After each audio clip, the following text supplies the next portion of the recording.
Bonsoir à tous, soyez les bienvenus sur La Première. À la une de l'actualité de ce mardi 2 septembre, la continuité des soins après une évacuation sanitaire. La transition n'est pas toujours aisée pour les patients. Nous verrons le cas de Salomé, un peu perdu après plusieurs années de traitement dans l'Hexagone. Après avoir frôlé le déclenchement du plan blanc, l'hôpital de Taoné est en pleine réflexion pour optimiser ses services. Le CHPF s'appuie aussi sur la présence des cliniques privées.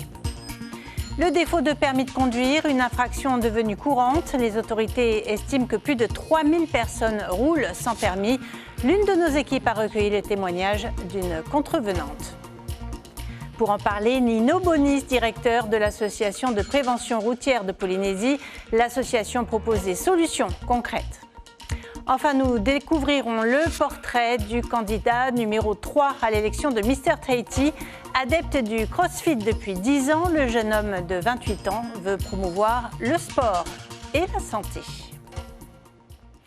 Il y a 5 ans, Salomé bénéficiait d'une évacuation sanitaire pour suivre un traitement adapté dans l'Hexagone. Atteinte d'un cancer du système lymphatique, elle est désormais en rémission, mais elle juge son retour à Tahiti un peu brutal. Sa famille dénonce une décision économique de la CPS alors qu'elle avait encore des rendez-vous médicaux à Paris. Tourourou Guérard et Patrick Tinsing.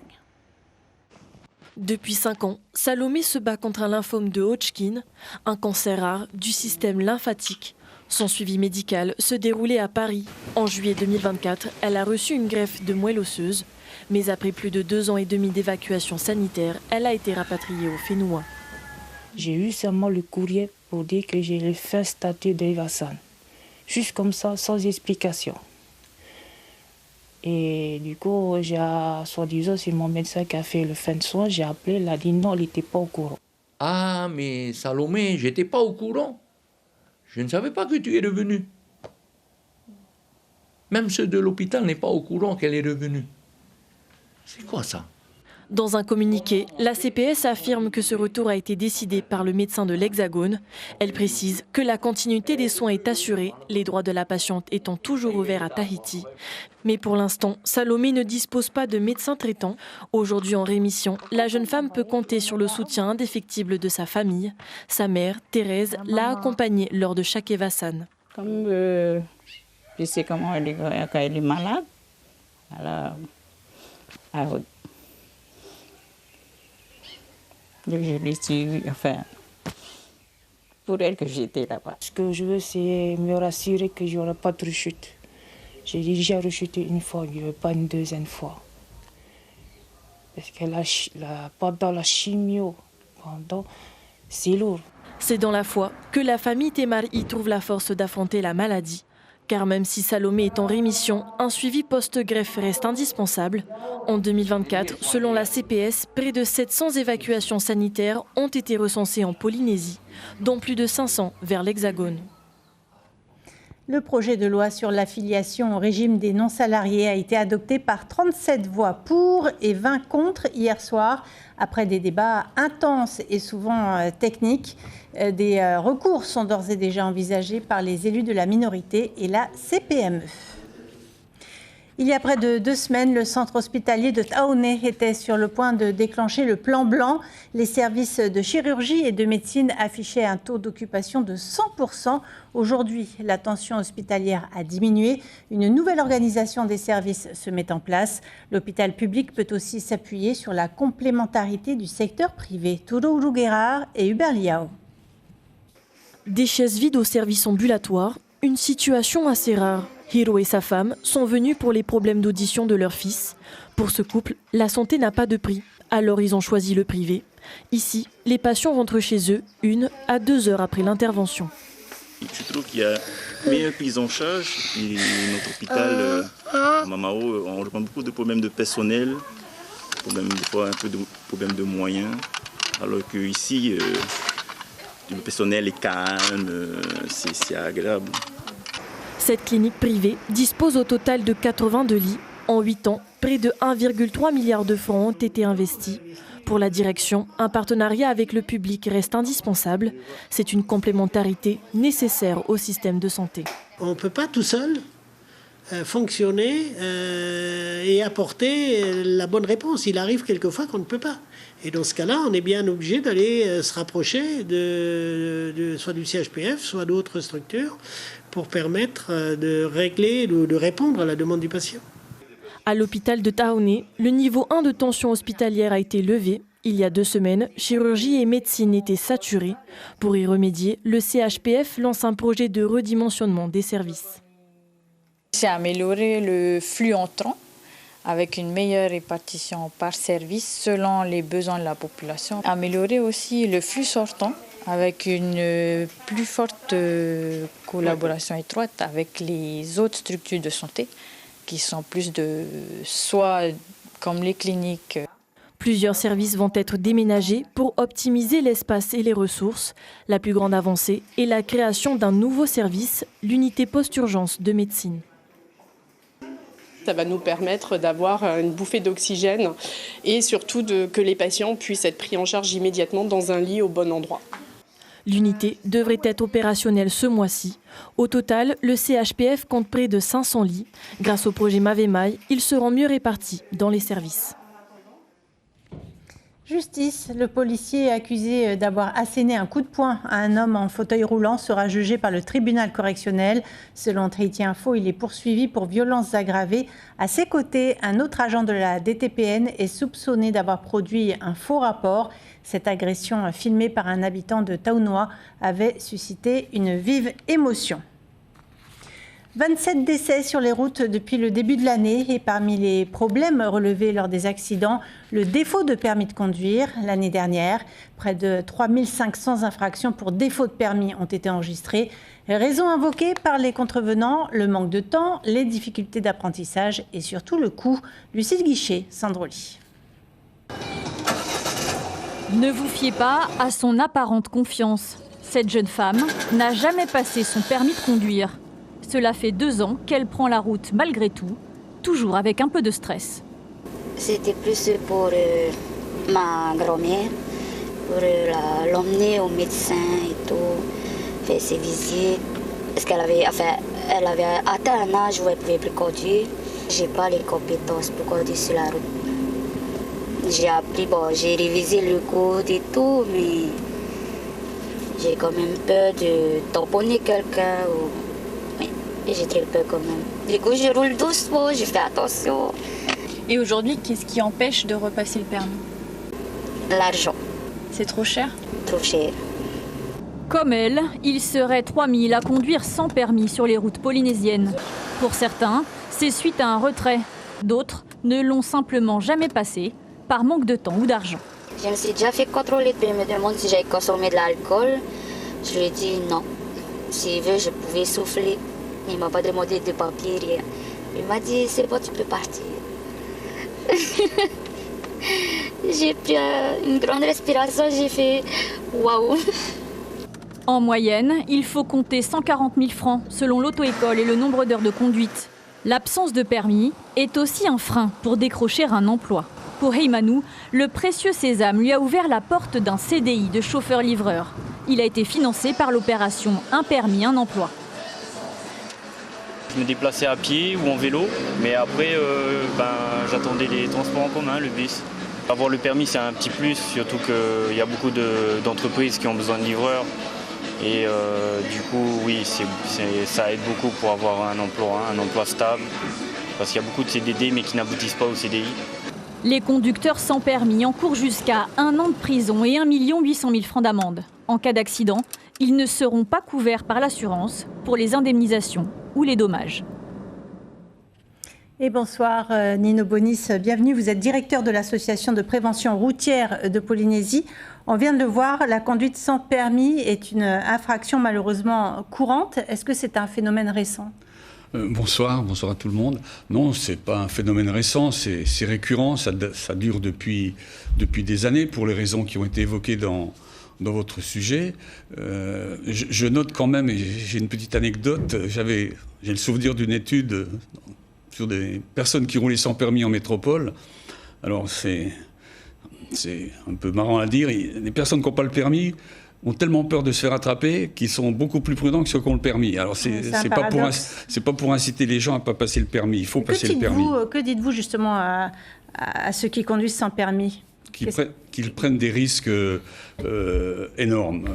Parce que se faire attraper, bon, c'est délictuel, il y a des sanctions judiciaires, mais quand il y a accident, quand les assurances rentrent dans le système, ça leur complique sérieusement la vie. Moi, je connais des gens qui sont endettés sur plusieurs années pour rembourser les dégâts commis parce qu'ils roulaient sans permis, donc sans assurance. Et là, on parle de millions et j'ai des témoignages que je cite régulièrement. C'est plus 140 000, ça devient des millions en cas d'accident.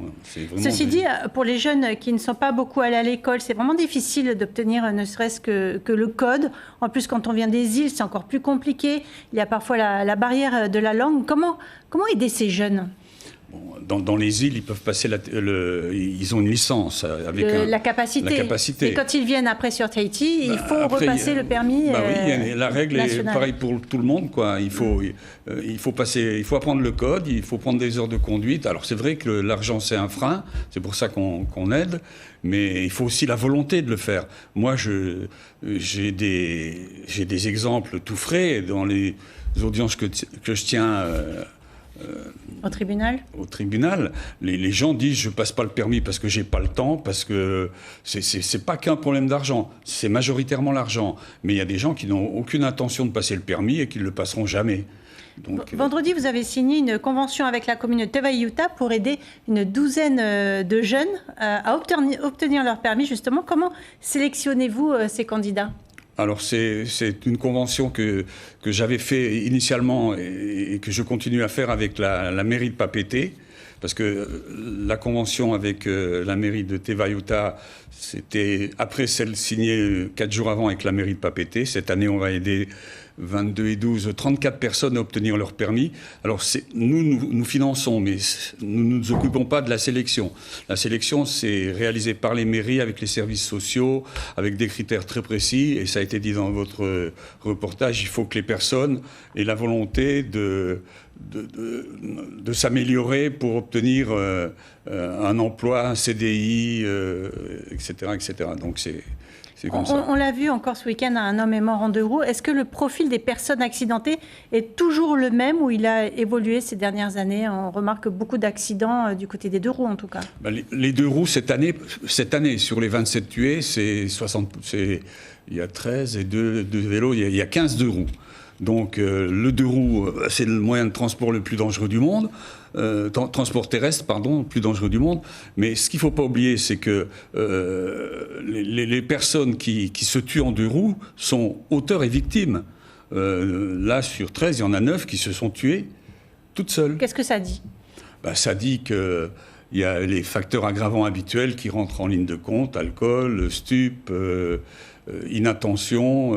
J'ai jamais vu beaucoup de fatigue dans ces accidents-là. Il y a toujours les mêmes facteurs aggravants. Très rapidement, le haut-commissaire semble vouloir accentuer la sécurité routière. Il en a parlé dès son arrivée à l'aéroport.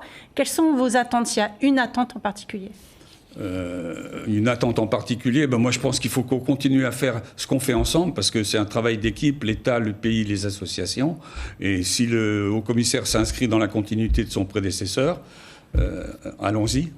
Merci beaucoup Nino Bonis. Je rappelle que vous êtes le directeur de l'association de prévention routière de Polynésie. Merci beaucoup. C'était il y a 85 ans, le 2 septembre 1940, la Polynésie française se ralliait à la France libre, répondant à l'appel du général de Gaulle. Le bataillon du Pacifique fut ainsi créé. 5 ans plus tard, jour pour jour, le 2 septembre 1945, la capitulation du Japon signait la fin du conflit mondial. 2 dates similaires qui symbolisent à la fois l'engagement des ultramarins d'Océanie et la victoire des Alliés. La renaissance de la filière ostréicole est en marche à Tahiti. Un 2e séminaire international sur l'huître tropicale est actuellement organisé à l'université et à l'Ifremer. Une 60aine de chercheurs et acteurs de l'aquaculture se sont déplacés. Ils viennent du Pacifique, mais aussi du Bangladesh, du Brésil, de l'Écosse ou encore de la Malaisie. L'entreprise Austrea Tahiti doit lancer son activité sur la zone biomarine de Wharatea avec une commercialisation prévue en 2027 ou 2028. Les précisions de Guillaume Mita de l'Ifremer. En Polynésie, on est très avancé et c'est pour ça qu'on organise ce congrès international. L'idée étant de montrer nos développements à tous les autres pays qui veulent se lancer dans ces développements-là. Donc on est aujourd'hui dans une phase terminale de la recherche et on est en train de transférer tout le savoir-faire à un acteur privé, une entreprise privée qui s'appelle Austria Tahiti et on collabore très étroitement avec la direction des ressources marines. Et puis c'est aujourd'hui la journée mondiale du cocotier, une date importante pour la direction de l'agriculture à Raiatea. Une cérémonie a été organisée dans la vallée de Fa'aroa sur un espace de 5 hectares. Près de 540 élèves des écoles des 3 communes de l'île ont participé à la célébration de cet arbre emblématique. À Raiatea toujours, Naomi Mihura, la fille de la sénatrice Lana Tetuanui, entre dans la course des municipales. Elle a officialisé sa candidature à Tumara face à son beau-père Cyril Tetuanui. Tous les détails dans l'article à lire sur notre site internet. Ils sont 10 candidats à prétendre au titre de Mister Tahiti, dont l'élection est prévue le 27 septembre. Coup de projecteur ce soir sur le candidat numéro 3, Manuari Teheiura. Il a 28 ans et fait du crossfit depuis 10 ans. Très attaché aux valeurs du bien-être et de la discipline, le jeune homme veut promouvoir la santé sous toutes ses formes. Melissa Chong et Laina Tetuanui l'ont rencontré. Se dépasser, repousser ses limites, c'est dans cet état d'esprit que Manuari Teheiura s'investit dans le crossfit depuis une dizaine d'années. Le jeune homme de 28 ans pousse son corps à l'extrême et aujourd'hui, cette énergie, il la met au service d'un nouveau défi, l'élection du plus bel homme de Polynésie. Ça me fait sortir un peu de mes baskets et le fait de parler devant les caméras, de danser, tout ça devant les gens, j'ai pas du tout l'habitude. Et voilà pourquoi c'est un gros challenge pour moi.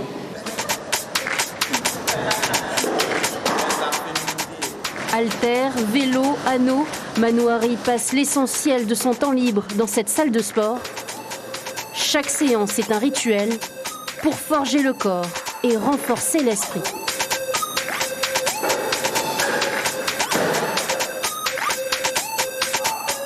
J'aimerais justement motiver les personnes à pratiquer une activité. Ça renforce le cœur, ça renforce les muscles, ça renforce les tendons, tout ça.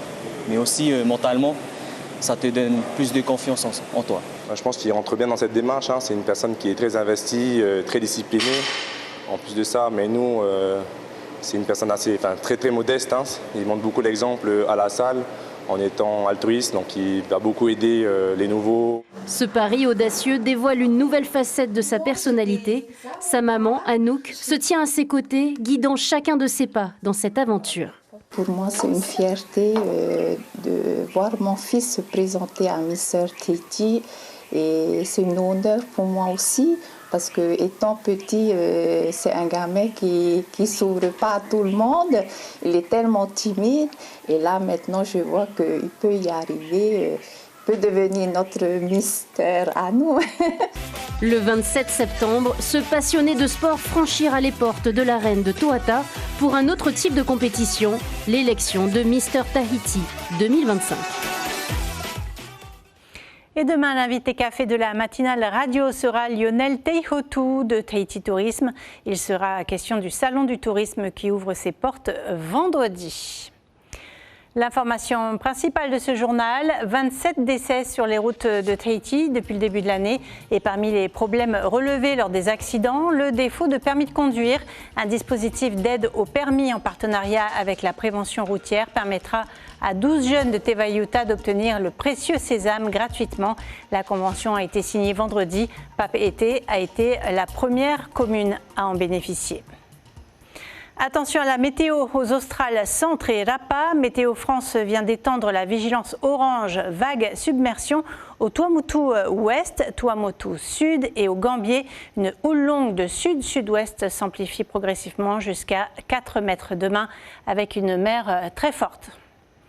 Au programme de votre soirée sur la première, le téléfilm Le jour de ma mort sera suivi de la série OPJ.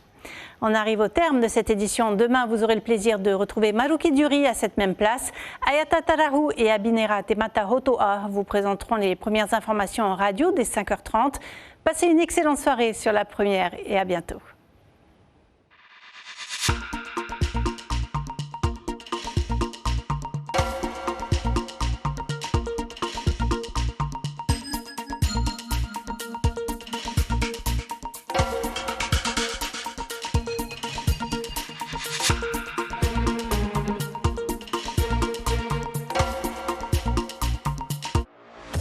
Retrouvez toute l'info sur WhatsApp en scannant notre QR code.